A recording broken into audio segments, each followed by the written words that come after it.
Radhe Radhe everyone. दोस्तों, आप सभी को मेरी तरफ से आने वाली निर्जला एकादशी व्रत की हार्दिक शुभकामनाएं। 18 जून 2024 को निर्जला एकादशी व्रत आने वाली है। आज की इस वीडियो में आप सुनेंगे निर्जला एकादशी व्रत की पौराणिक कथा कहानी। आइए व्रत कथा की शुरुआत करते हैं। दोस्तों, भीमसेन व्यास जी कहने लगे कि हे पितामही, भ्राता युधिष्ठिर, माता कुंती, द्रौपदी, अर्जुन, नकुल और सहदेव आदि सब एकादशी का व्रत करने को कहते हैं, परंतु महाराज मैं उनसे कहता हूँ कि भाई, मैं भगवान की शक्ति पूजा आदि तो कर सकता हूँ, दान भी दे सकता हूँ, परंतु भोजन के बिना मैं नहीं रह सकता हूँ। इस पर व्यास जी कहने लगे कि हे भीमसेन, यदि तुम नरक को बुरा और स्वर्ग को अच्छा समझते हो तो प्रति मास की दोनों एकादशियों को अन्न मत खाया करो। भीमसेन कहने लगे कि हे पितामह, मैं तो पहले ही कह चुका हूँ कि मैं भूख सहन नहीं कर सकता हूँ। यदि वर्ष भर में कोई एक ही व्रत हो तो वह मैं रख सकता हूँ, क्योंकि मेरे पेट में ब्रक नाम वाली अग्नि है, सो मैं भोजन किए बिना नहीं रह सकता। भोजन करने से वह शांत रहती है, इसलिए पूरा उपवास तो क्या, एक समय भी बिना भोजन किए रहना मेरे लिए बहुत ही ज्यादा कठिन है। अतः आप मुझे कोई ऐसा व्रत बताएं जो वर्ष में केवल एक ही बार मुझे करना पड़े और मुझे स्वर्ग की प्राप्ति हो जाए। श्री व्यास जी कहने लगे कि हे पुत्र, बड़े बड़े ऋषियों ने बहुत शास्त्र आदि बनाए हैं, जिनसे बिना धन के थोड़े परिश्रम से ही स्वर्ग की प्राप्ति हो सकती है। इसी प्रकार शास्त्रों में दोनों पक्षों की एकादशी का व्रत मुक्ति के लिए रखा जाता है। व्यास जी के वचन सुनकर भीमसेन नरक में जाने के नाम से भयभीत हो गए और कांप कर कहने लगे कि अब क्या करूं मैं, मास में 2 व्रत तो मैं कर नहीं सकता, हाँ वर्ष में 1 व्रत करने का प्रयत्न अवश्य कर सकता हूँ। अतः वर्ष में 1 दिन व्रत करने से यदि मेरी मुक्ति हो जाए तो ऐसा कोई व्रत आप मुझे बताइए।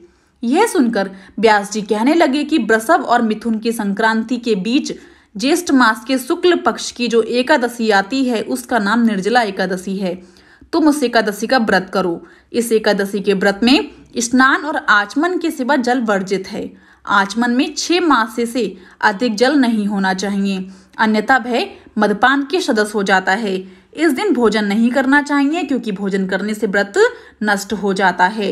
यदि एकादशी को सूर्योदय से लेकर द्वादशी के सूर्योदय तक जल ग्रहण ना करे तो उसे सारी एकादशियों के व्रत का फल प्राप्त होता है। द्वादशी को सूर्योदय से पहले उठकर स्नान आदि करके ब्राह्मणों का दान आदि देना चाहिए। इसके पश्चात भूखे और सत्पात्र ब्राह्मण को भोजन कराकर फिर आप भोजन कर सकते हैं। इसका फल पूरे 1 वर्ष की संपूर्ण एकादशियों के बराबर होता है। व्यास जी कहने लगे कि हे भीमसेन, यह मुझको स्वयं भगवान जी ने बताया है। इस एकादशी का पुण्य समस्त तीर्थों और दानों से अधिक है। केवल 1 दिन मनुष्य निर्जल रहने से पापों से मुक्त हो जाता है। जो मनुष्य निर्जला एकादशी का व्रत करते हैं उनकी मृत्यु के समय यमदूत आकर नहीं घेरते, वरना भगवान के पार्षद उसे पुष्पक विमान में बिठाकर स्वर्ग को ले जाते हैं। अतः संसार में सबसे श्रेष्ठ निर्जला एकादशी का व्रत है, इसलिए यत्न के साथ इस व्रत को करना चाहिए। उस दिन ओम नमो भगवते वासुदेवाय मंत्र का उच्चारण करना चाहिए और गोदान करना चाहिए।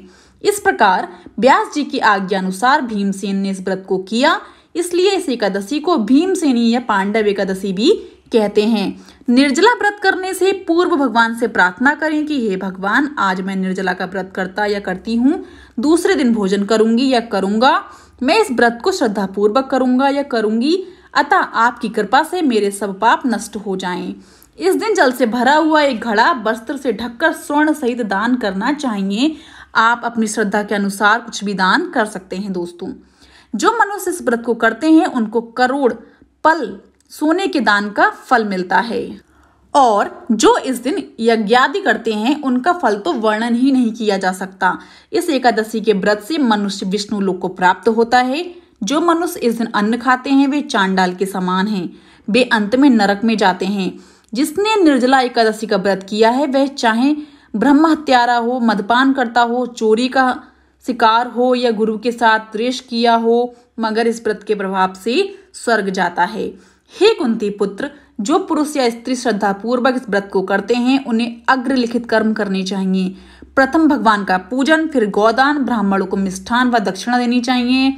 तथा जल से भरे कलश का दान अवश्य करना चाहिए। निर्जला के दिन अन्न, वस्त्र, उपाहन, जूती आदि का भी दान करना चाहिए। जो मनुष्य भक्ति पूर्वक इस कथा को पढ़ते या फिर सुनते हैं उन्हें निश्चय ही स्वर्ग की प्राप्ति होती है। दोस्तों, यहीं पर हमारी निर्जला एकादशी व्रत की कथा समाप्त होती है। यदि आपको आज की वीडियो पसंद आई हो तो जाने से पहले मेरे चैनल को लाइक, शेयर, सब्सक्राइब करना बिल्कुल भी ना भूलें।